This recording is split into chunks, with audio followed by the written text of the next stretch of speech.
Amy, let me tell you about a magical place that is so exactly designed to be enclosed space, year-round fun for the whole family that I bet you already know what I'm going to say before I even say the name. Let's say it together on 3. 1, 2, 3.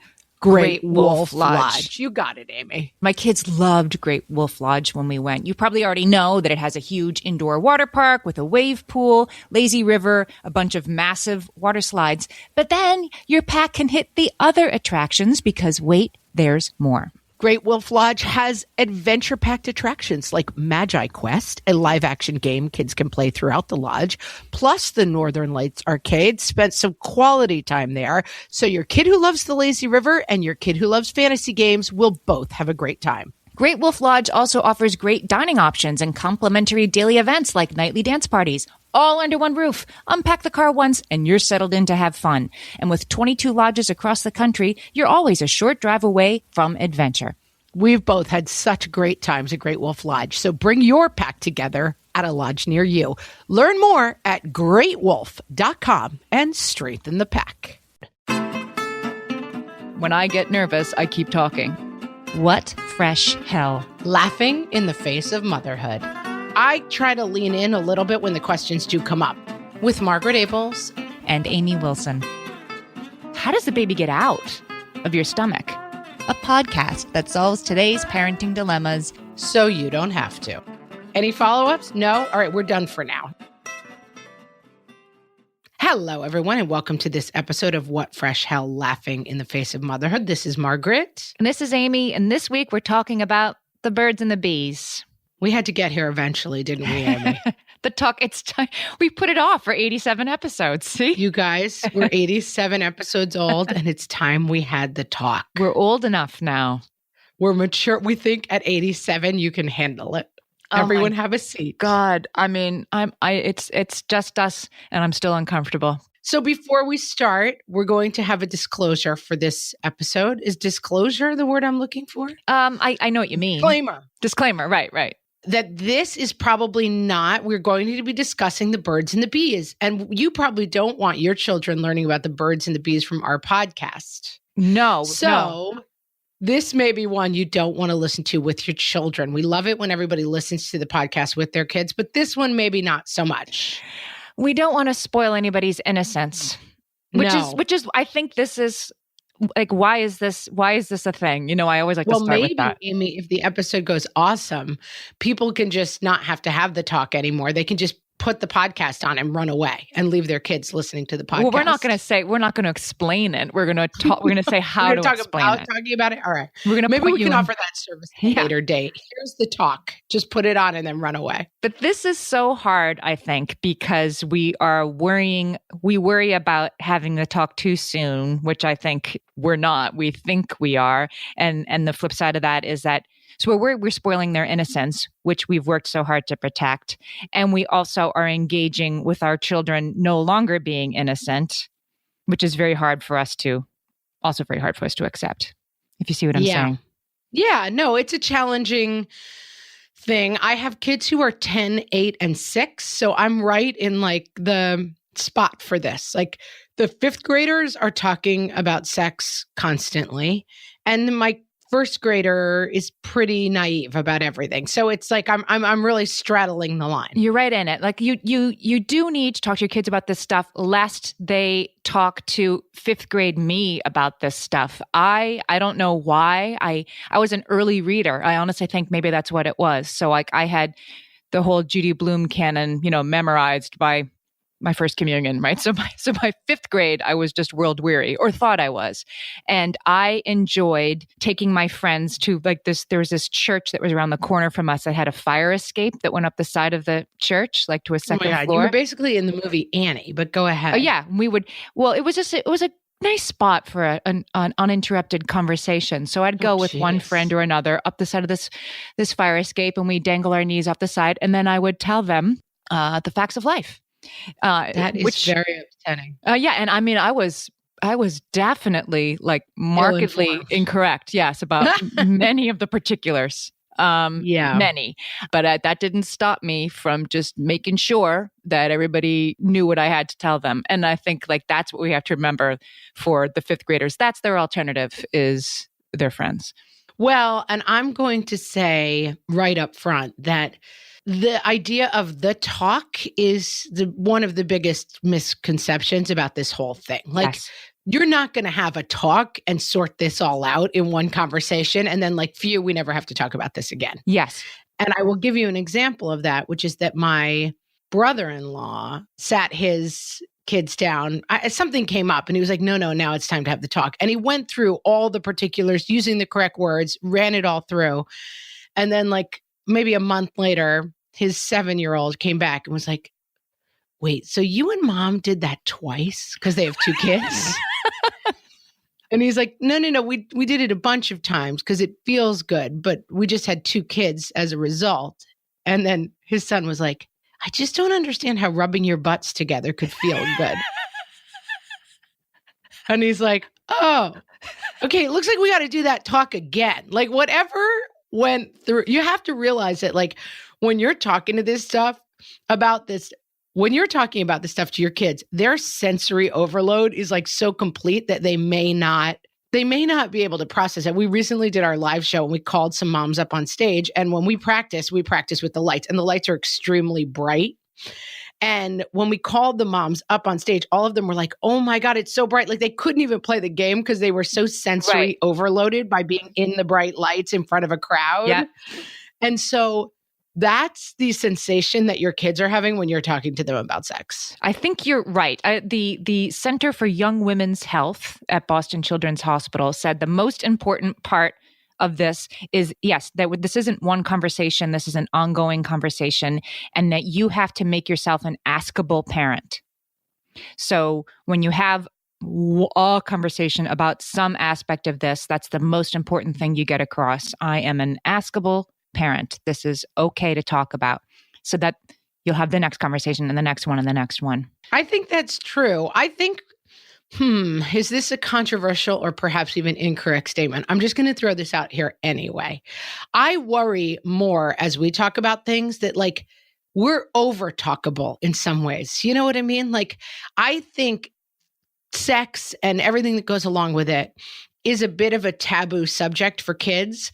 I think you should be askable and I think you should be available, but they're still going to talk about it some with their friends. There's still going to get wrong information. Like, don't get to the point where you're like, I'm everything, mom. Like, you're not going to be their everything when it comes to this conversation, nor should you be. Does that make sense? Yes, but it also, it isn't, you have to have it. Like you have to have it, but I see more among people I know, the overcorrection from like, maybe my parents never talked to me about this stuff. I'm not saying my own parents, but like to, I'm going to be this complete open book. Like you're not going to fill in every gap in this thing for your kids, but you want to be very open and very, I love the term askable. I think that's right on. Right. The askable parent.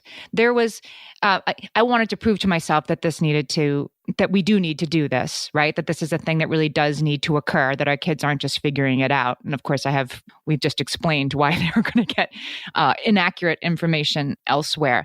But the studies have shown, I got a study for you. Of course you do. Dr. Colleen Diorio published a study in the Journal of Adolescent Health, and she talked to teenagers and she talked to parents about who's talking about what and when. Not necessarily teenagers, she said adolescents, which I guess could be a little bit younger.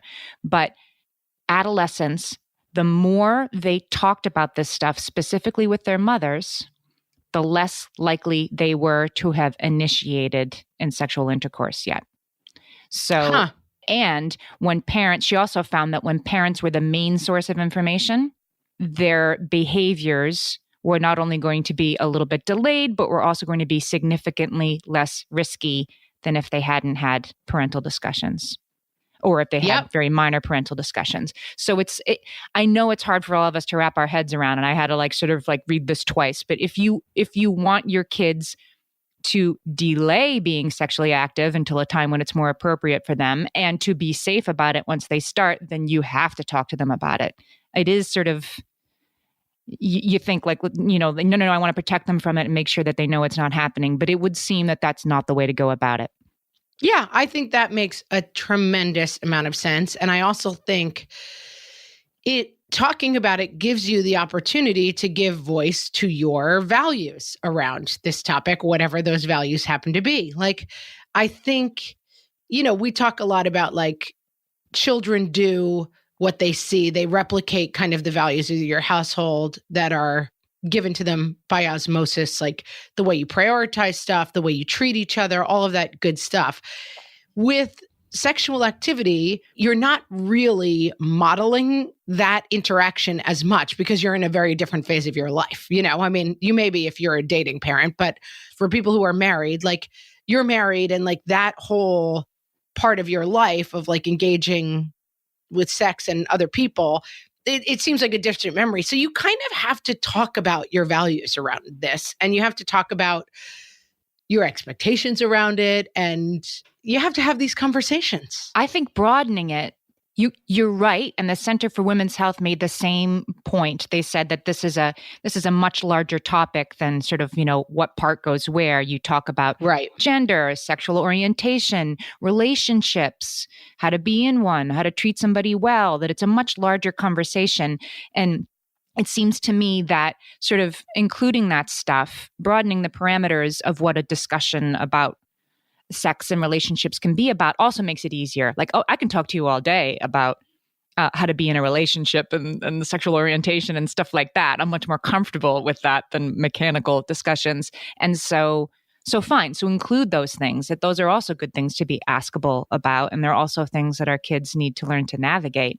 I will also say that I find raising a girl and two boys that a lot of conversations around non-sexual things are part of kind of the sex talk. Like we talk a lot about respecting people's space, consent, whether or not someone is participating with the thing that you want to be doing. Like those kind of conversations and the way that you play with respect kind of fuels this whole overarching picture around relationships, consent, how you engage with people. And that's why like the whole idea of like the sex talk and you're going to do it for 20 minutes and you're done. Like how you treat people in relations to each other, it's all part of the talk. And that has to be ongoing all the time in your house. So it seems to me if this is something that's uncomfortable for you, which I think applies to 100% of people listening or talking right now, then these are good icebreakers. These are good ways to approach it. Besides,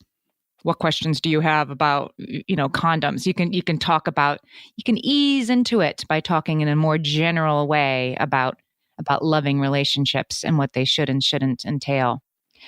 I saw something, but it doesn't get you off the hook for the mechanics. either. No, it doesn't. And I found something really interesting when I was researching this episode. I was using my teenager's computer, one of my teenager's computers, because mine was in a room where my husband was still sleeping. And as I was trying to research this episode, the topics I was trying to research kept getting blocked by the parental protections that I had put in place, the parental control settings, internet gatekeepers. So there's an article on Mashable. I'll put the link up on whatfreshhellpodcast.com. It's an issue. I mean, yes, I'm glad that there are parental controls and internet settings you can put in place. I think it was safe settings on Google that was happening here.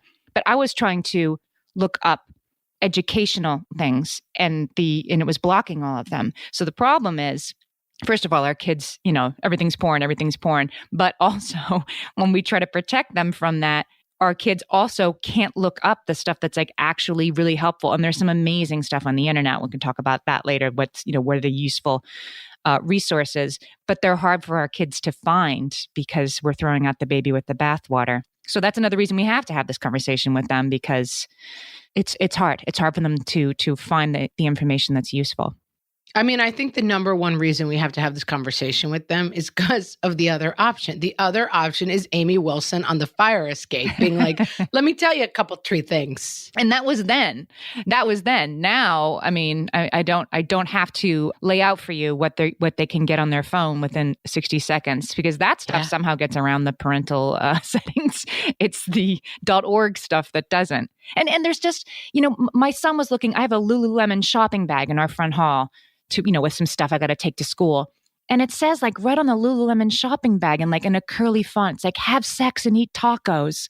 And he's like, Mom, look at this bag. I'm like, why is that on a shopping bag? That's like, ugh. I'm so skeeved out by that. And I'm going to throw out that shopping bag. But that, like before 8 a.m., my teenager was embarrassed that I'm walking around with a shopping bag that says have sex on it, that I didn't even notice. But like really Lululemon, like it's like you sell yoga clothes. Like I don't want that. I'm of course walking around in New York City, every bus shelter, it's just, the sexualization of culture is rather present for our kids all the time. Yeah. And I mean, even shopping for my daughter, it's like every shirt is like a half shirt that says like, I will spend your money on it. And it's like, wait, what? I don't want my daughter wearing this. And, finding the balance for her between like, wear what you're comfortable in, live in your skin, it's fine. But also like you have to go back upstairs. You're not actually covering your basic body parts with clothing. It's complicated. It's deep. I think we got to get into some solutions, Amy. All right. We're gonna take a break. When we come back, we'll talk how to get started.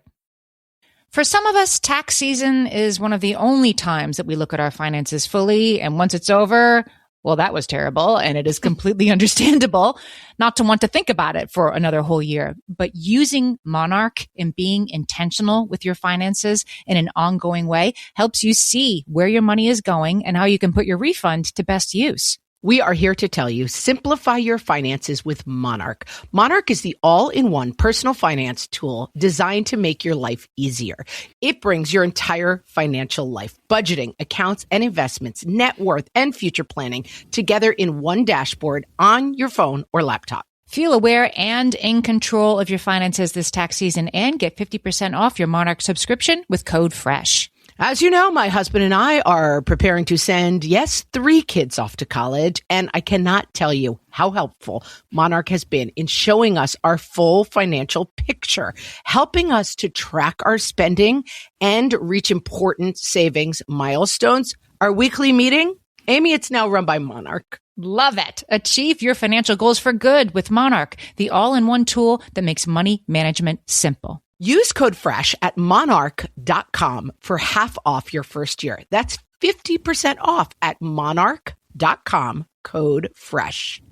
You're listening to this podcast, so I know you've got a curious mind. Here's a helpful fact you may not know yet. Drivers who switch and save with Progressive save over $900 on average. Pop over to progressive.com, answer some questions, and you'll get a quick quote with discounts that are easy to come by. In fact, 99% of their auto customers earn at least one discount. Visit progressive.com and see if you can enjoy a little cash back. Progressive Casualty Insurance Company and Affiliates. National average 12-month savings of $946 by new customers surveyed who saved with Progressive between June 2024 and May 2025.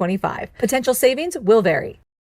Okay, I want us to focus, Amy. Part of this is my fault. I'm like, but theoretically, da-da-da-da. Let's focus. Okay, so experts say that the easiest way to start this conversation is from a very early age, from learning to talk. Your children should be taught the correct names for body parts instead of that's your boopy and your bippy. Because what's the I mean, I hear that all the time, and I guess it seems to make sense, but what's the logic behind that? The logic behind that is that this is the names for things. We're not embarrassed by the real names for things. We're not embarrassed by these body parts. They don't get special treatment. Their names are their names. And so that then when you take the extra step later, like, and here's what these parts of your body do and can do, we're not ashamed. And this is sort of a Rubicon, right? I mean, I have done that with my kids, and it's funny, like when, older people, their grandparents, an older babysitter or something has to engage with that. They're like, it's, it leads to some uncomfortable moments where, like, when they're bathing and, and they're like, I washed my, whatever. I don't want to get bleeped by Apple Podcasts for having an explicit podcast. But see, these are dirty words, and they name our body parts, and giving just those things special names, I think, highlights to our kids like there's something really weird and shameful about just Secret. this part of me. Okay, that makes sense to me. I mean, I do it anyway because I've always heard that, but I'm down with it. Yeah, it makes sense. And then sort of my next question is, what do you do like with very young kids? Do you kind of wait for them to have a question? I think you do. Like, I don't think you need, with a preschooler or even like a first or second grader, you need to be sort of like, okay, we need to start talking about bodily autonomy. There are those who would disagree with me. But what do you think? I think bodily autonomy can get very intellectual, and it is the kind of thing of like, hey, that person is tickling you. You don't want to. If someone is doing something that you don't want, tell them no and go find a grown-up, and I will put a stop to it. Like, those kind of conversations are kind of about sex, consent maybe, but those kind of skills you're building from the time they're very, very young. But when it comes to actually like discussions of body parts, I think that's, you use the right name for stuff. You're in the tub. People, I have boys and girls. They learn pretty early. People have different parts. But I don't think you sit down and you're like, today, bodily autonomy. I don't see it. And we've talked in the past about how when they ask a question, say like, where do babies come from, right? If your 4-year-old asks that, it's okay to start by saying, well, what do you know? Well, what have you heard, right? And sort of suss out what they're wondering about so that you answer the question that is being asked and not a lot of questions that aren't being asked. That's a big touchstone for us, and I love it for this discussion. Answer the question you are asked. You talk a lot about like turning the question around, which I think is smart. Like, well, what do you know? And I also think it's fine to like, where do babies come from? Well, the dad puts the baby in the mom, and then the mom has the baby. Mm-hmm. Like, go with rudimentary steps. How does that happen? Well, the dad has a penis. Like, you just answer the next question in the step, because they tend to question you about what they're ready for. And I think the only problem is sometimes people are like, okay, here it is. And then you get diagrams out and it's like, whoa, I just meant like, where do babies come from? Like the stork or not, I have a much younger brother, as I've discussed. Sometimes he's 19 years younger than me. And he asked me, I think he was probably 12 and I was 31. Did you take him out to the fire escape, baby? Yes. Come on, kid. Pretty much. I'm glad you asked. Let's go out to the fire escape. I mean, I was kind of like a cool aunt to him as much as a sister. And he asked me what AIDS was. Okay, so this is a long time ago. He asked me what AIDS was. And then he also asked me what a condom was. And he must have been younger than 12. I was definitely like a grown up out of college, but not a parent yet. And I way over answered this kid. Right. And right. That it's the over answer that we want to beware of. And the words were like it was coming out of my mouth. And I was like, okay, now I have to explain this whole other thing. I'm at the Stonewall Inn. Like, what am I doing here? I don't know. I way, took it way bigger. And these are big questions. And that's when I get nervous, I keep talking. And probably this is one where you need to be very, very cautious, because I definitely blew this kid's mind. And then as you were saying before, he's like on stage with the lights in his eyes and he is not hearing anything I'm saying anyway. So it was okay for me to say a little bit less. Yeah, I think that's a really good takeaway. It's like, answer the question you're asked and don't get nervous and be like, okay, I've been waiting for this. Here we go. And sometimes it's just a question of like, where do babies come from? Dad puts the baby in mom and then mom has the baby. Okay. Any follow-ups? No? All right, we're done for now. We'll revisit this for sure. When my kids were little, I remember like my boys were like 4 and 2. And I remember the 4-year-old asking me, like in front of the 2-year-old, how does the baby get out of your stomach? I guess I was pregnant with their sister. And I just said, well, the doctor helps. The doctor helps the mom. And again, I got like 6 months out of that, and then when they asked again, then I was more ready. Then I said, well, there's this book we can look at together and I'll show you. And I think it's okay to punt rather than over answer. Unless you're punting all the time. It's okay to punt all the time. Momentarily. That's right. I try when that question comes out to go right to like the meat of that question. So like, where does the baby come out? I would say the mom has a hole between her legs and that's where the baby comes out. Does it hurt? Yeah, it kind of does. Okay. That's usually the end of it. Like, that's the beginning of it, and I try to go to the meat of it rather than like, oh, well, here's the sort of secondary answer, and go and like really answer the question, but not get into like, and they're used because there's, what's a condom? Okay, a condom is something that goes over the penis to hold the sperm in. That's what a condom is. Right. But not like, and they're used because there's diseases and there's like, don't go way down the pathway. Like just answer the question asked. Right. And even if your answer confuses them and they're sort of nodding with a furrowed brow, like that's okay. Right. Because this isn't, you're not doing this once. That's sort of the biggest thing I learned working on this. Right. I'm not doing this once.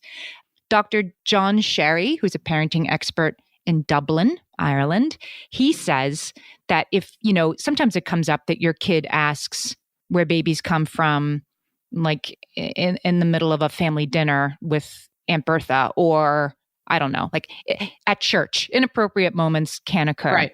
And it's okay, of course, to sort of punt in those moments. But he says, find a moment to get back to them, raise the subject. They've given you an opening and you say, remember you asked me the other day about how babies were made? That's an important thing to talk about. Can we talk about that now? Like just as you said, don't punt and then pretend you forgot that they asked. Yeah. I tend in that situation when I punt to not come back to it, I have to admit. And that happens with like all sorts of different topics, like I had a kid in the car the other day ask about 9/11 while I had little kids in the car. And I was like, we have to talk about that later. Like, I'm not getting into that in the car right now with little kids.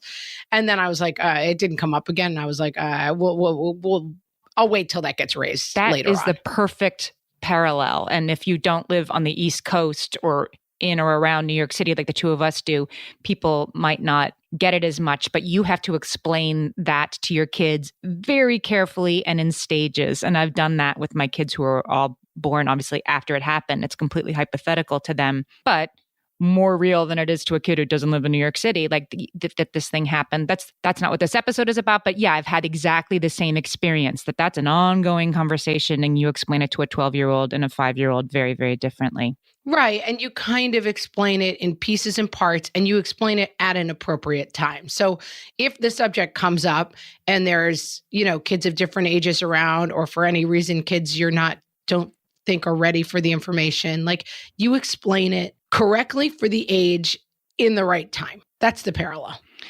I kind of realized working on this episode too, that I do have I got to go back, that older teens, I was reading about what, when, and the Center for Women's Health said, you can wait until your teen is 14 to 16 years old to start talking about sexually transmitted disease, contraception, abortion. You can wait on those topics.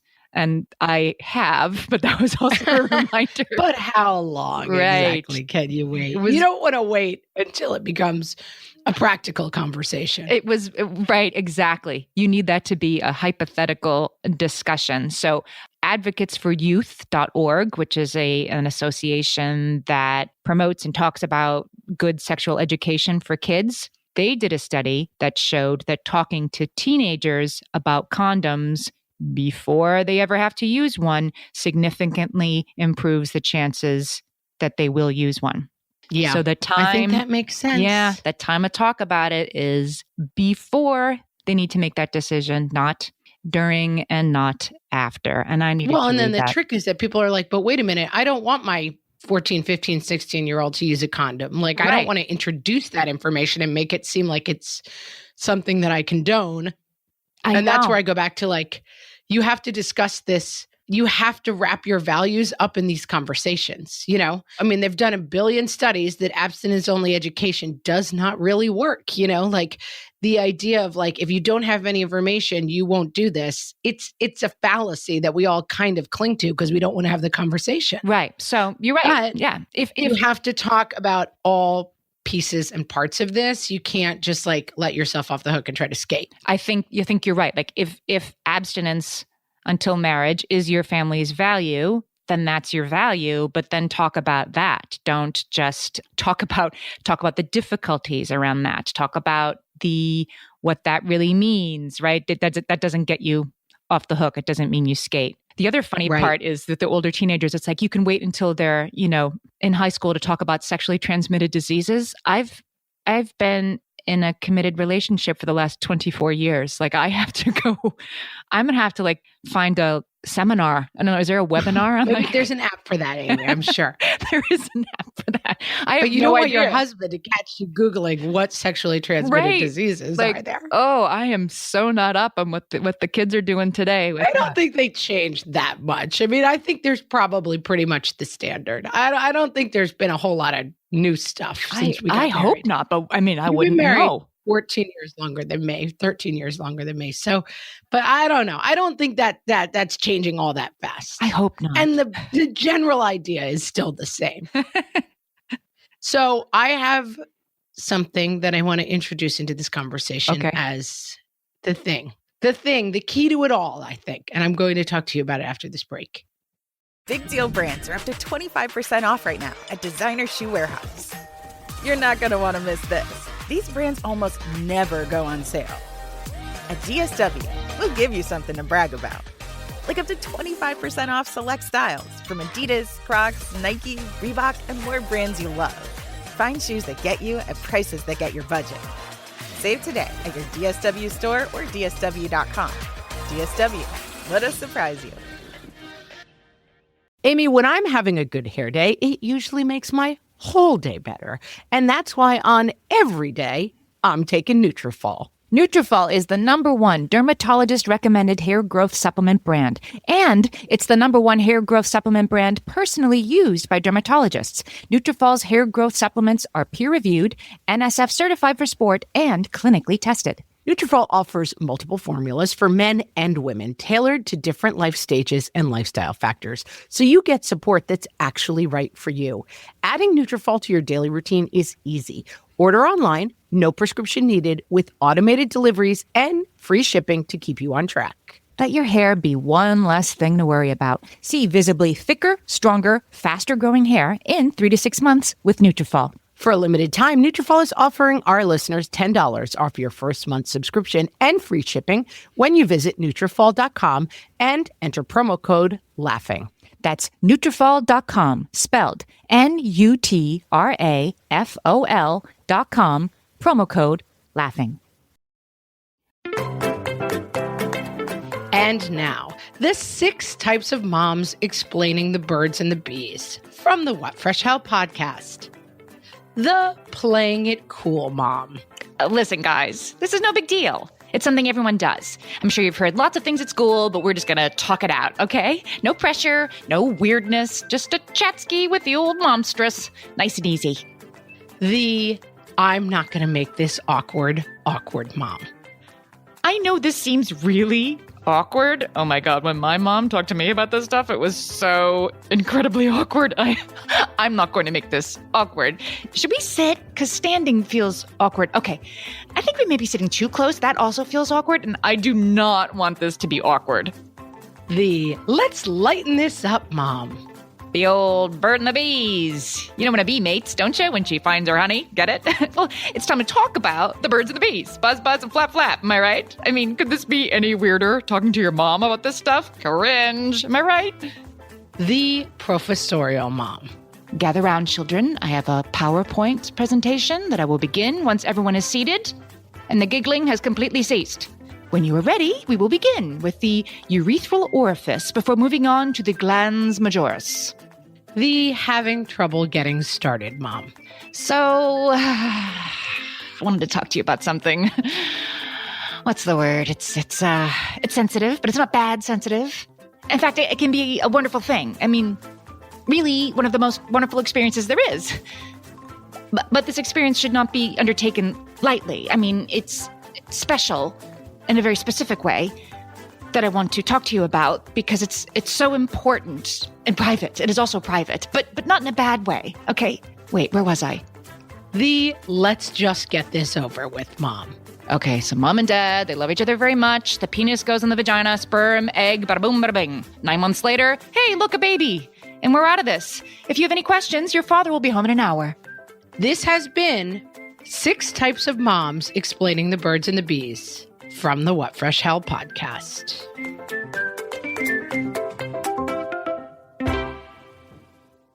Amy, are you ready for my insight? It's the key to everything? The key to everything. Okay, go ahead. It's the family dinner. Oh.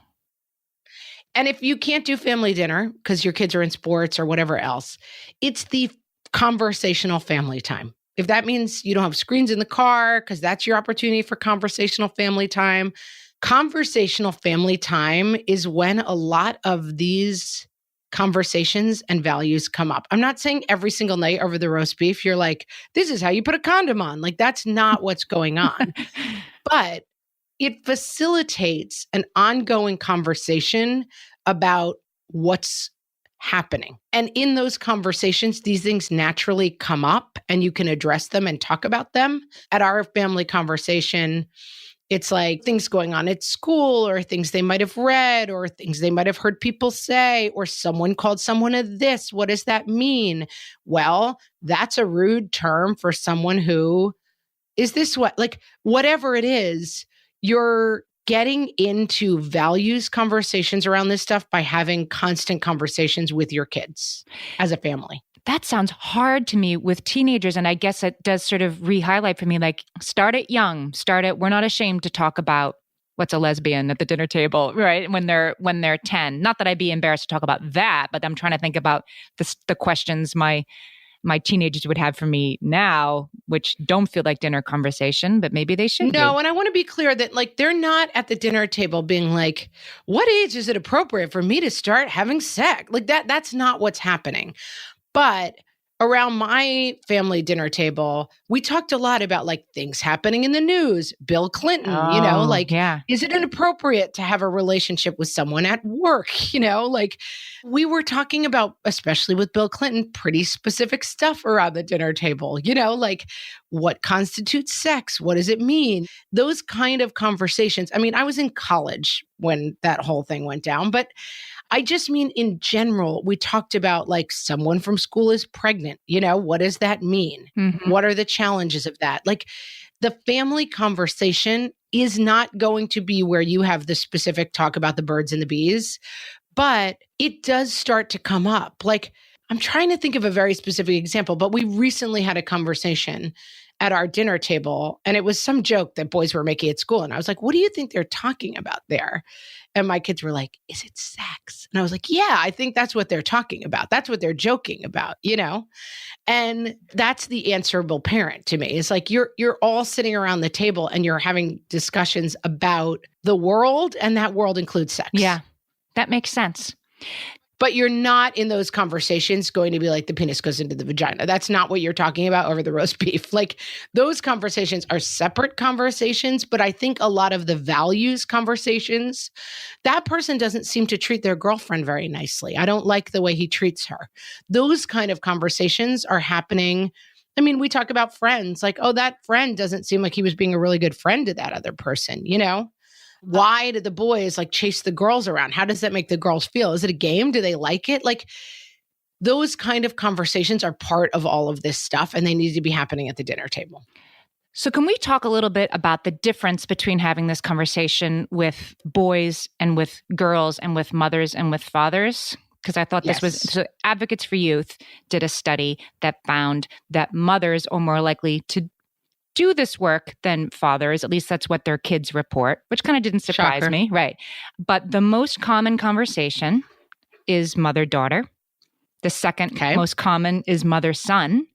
The third most common combination to have such these sort of conversations is father-son, and in a, distant fourth, father-daughter. That's the least likely combination for these things to occur. And that makes sense to me because, of course, when you're talking to daughters, you're talking about menstruation and all kinds of... I was going to say, right? Daughters have a very practical thing that comes up here with the period. Yes. So like that is part of sex ed and it's part of sexuality and it happens earlier and earlier and you got to talk about it. Yes. It's a very, very different set of conversations you have to have with your girl and talking about bodily autonomy and also like, please God, don't get pregnant. And, there's different things and trying to be, or not, please God, here's how to not get pregnant. Right. God, please God, maybe shouldn't play too big a role in this. Not too big a role. No. And menstruation was just not something that was discussed with among anybody growing up. I mean, even when I was the fifth grader on the fire escape, that was something that was like, that was taboo. Like I only knew a little bit about that. Like even Judy Blume didn't really talk about it too much, and it was still pretty mysterious. Are you there, God? It's me, Margaret. Right. And I had to learn, I had to learn how to use a tampon when I was 18 years old from another 18-year-old, like through a bathroom door. And so I'm trying that we're not there yet, but I have a daughter. And so I'm trying in the same way to be the askable parent around this. Like, oh yeah, this is something you're going to have to put up with. And like, it's not awesome, but it's really not that big a deal. And this is what you do. And I'll show you how to do it when the time comes. And we're just not going to worry about it. And trying to be, because I don't really buy into the whole like, and you're a woman now, and this is the most wonderful thing that will ever happen. I mean, it's not true. So why would I sell it that way? It's also, there's no way to play it. Like that's really hard to tingles. Being too frank about it is really gross. Like there's no way to do it right. Just like, it's going to be awkward. Just like let it go. Yeah. And I think that's okay to come at it with like, this is like something like you got to deal with. But the funny thing is like, it isn't something that comes up often in my marriage. I don't spend a lot of time talking to my husband about menstrual health, right? So of course he's not going to talk to his daughter about it. But I think this is on us a little bit. Certain things take one for the team. I mean, don't make your husband talk about menstruation. He doesn't want to do that. This is another area where I think my kids have health class where this is discussed. I think it's 6th grade. And I know people have different opinions about this, but I'm all for health class. I like the idea that someone else brings up a lot of the nitty gritty of this stuff. And then I'm there to like, just be the catcher who answers questions. Yes. Oh, phew. Thank you. Like that's a great model for me. Like I know people and they opt out and they don't want strangers discussing this with their kids. I'm all for that. I'm like, learn about it in school. Like you learn about every other factual thing in school. That's what this is, just a factual thing. And then come home and I'll field any questions you've got. I like that model a lot. I'm all for it. There are some good resources out there that can help. Like, yes, for me, that does feel more comfortable. Like Lola, which actually sponsored one of our episodes, they are not sponsoring this episode, so I'm bringing this up just because I liked it. They have something called Lola's Personal, Honest, Real Life Guide to Your First Period. And I'll put the link up on our show page. It is so good. And I look forward to using it when the time comes, not as a substitute for my talking to my kid, but as a jumping off point to talking to my kid about this is what it's like. This is exactly what to expect. Like, I wish I had this thing when I was, a 7th, 8th grader. And there are a lot of other good resources too. And like I said, they're not a substitute for honest conversation, but they're a really useful jumping off point. Let's look at this together. Why don't you look at this chapter and then let's talk about what questions you might have, and come at it with what questions do you have instead of do you have any questions? Right. And this was so awkward for us dealing with our parents, and it will be awkward for us dealing with our kids. Like, I feel like people feel like we're these new, cool, hey, into it parents, and it's not going to be awkward. It's going to be super awkward. Right. It's awkward. Right. You're not going to skip the part where it's awkward. Right. And pretending it's not is useless. And I think saying it's awkward is okay. Clearly they're mortified, and the older they get, the more mortified they get. A 5-year-old can ask a really innocent question because they don't know it's not innocent. And so it gets a little harder as they get older, not easier, because it's so hypothetical when they're kids. Right. So I guess, if I can offer anything from the mom with older kids vantage point, it's like, start young, because believe it or not, it gets more awkward to have these conversations, if also more important. And take the opportunities. Like someone was making a joke on some cartoon my kids were watching, and they were like, that's puberty. And they're like, what's puberty? And I'm like, oh, okay, good. You're going to grow hair here, here, and here, and your voice is going to change. And it's because, like I try to lean in a little bit when the questions do come up. Again, not over answering, but introduce early and often this information. That's the key to me. You don't want to just suddenly have this, like, you never discuss it. And then we talk a lot about, like, if you're not letting your 4-year-old have a little bit of freedom, you're not going to let your college kid have freedom. Like, you're going to be that mom sitting next to him in the lecture hall. Like, you got to practice this stuff early, seed it in, put the seeds in. So like when my 6-year-old doesn't get the puberty joke, I'm like, well, puberty is when your body changes from a child to an adult. And one of the ways that happens is you grow hair. And one of the ways is that you get a period. What's a period?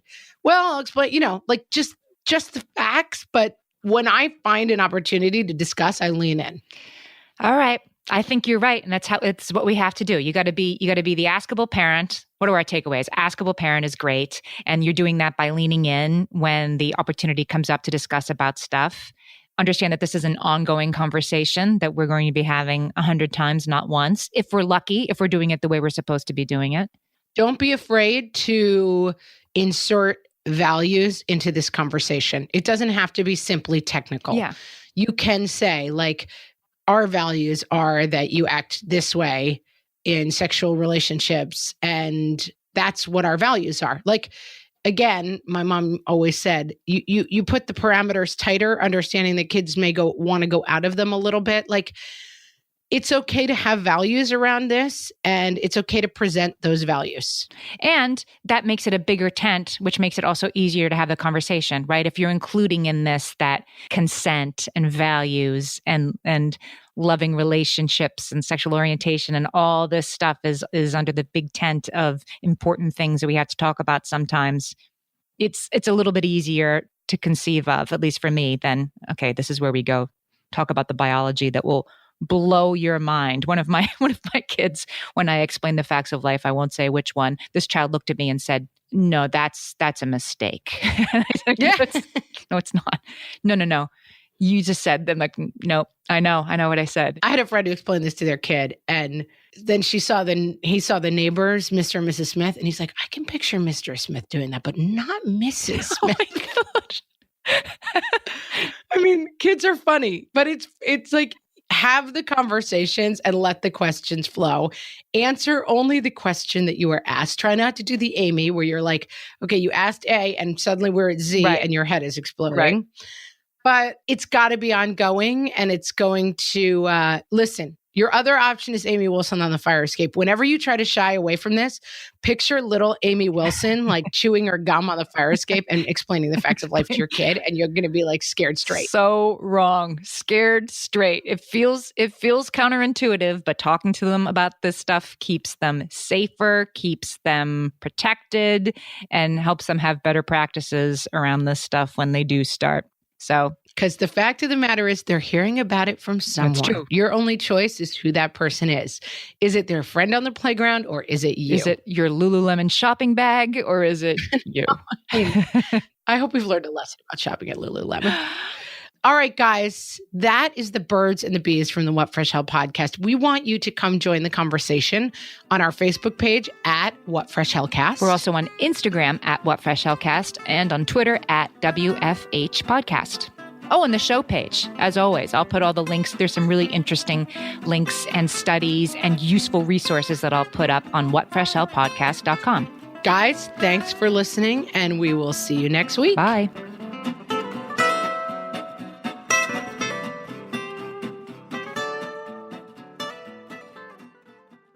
Close your eyes. Focus. Listen to work getting done with Monday.com. Relax as AI does the manual work, while your teams are aligned on a single source of truth. Feel the sensation of an AI work platform, so flexible and intuitive, it feels like it was built just for you. Notice you're limitless. Now open your eyes, go to Monday.com, start for free, and finally, breathe.